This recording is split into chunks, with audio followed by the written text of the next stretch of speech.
Hi! In today's video I'm gonna show you how to properly install Ikea sink.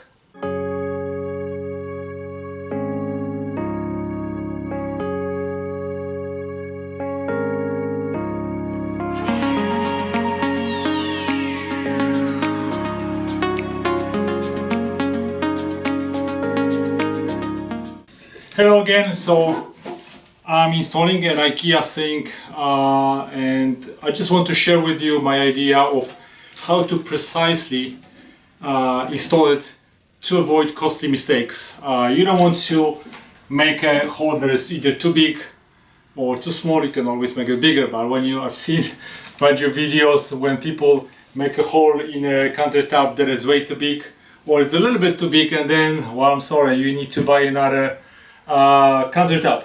So my idea is to go and make a template to avoid costly mistakes. So let me show you how I'm gonna do it.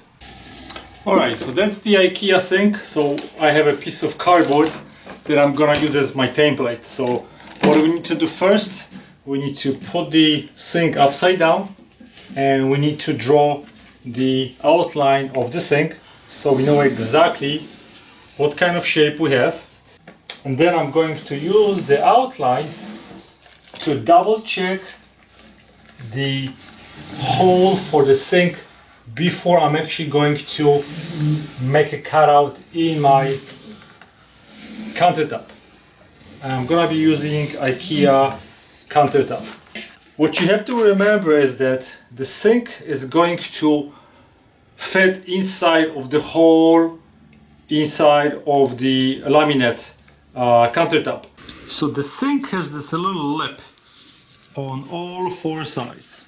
Okay, so where is the hole gonna be? It's gonna be right here on the outer side of this lip. And later we'll have to use the attachment points that are right here included with the sink to just grab it to the countertop. So our hole has to be cut kind of right here. If you look at my tape measure, so you will see that from here to here we have about ½ inch. So we need to have an outline that is 3/8 in from the outside of this line. For those that want to have measurements in millimeters, you will see that this is about 14 millimeters. So you would have to probably cut something around about 12 millimeters in. So now I'm going to make a point of 3/8 inside, and then I'm going to have a cutout that is going to be smaller by 3/8. So now this is my last 3/8, and because the corners of the sink are around it, I'm not gonna cut it straight. I'm just gonna to make a little curve on each side to correspond with the curve on a sink. And later I can always create more cutouts once I'm going to have my template. Now I have my cutout, my template. I'm gonna take the sink and see if it's going to fit. And if I did everything properly, we should have a perfect fit. And looks like we do, although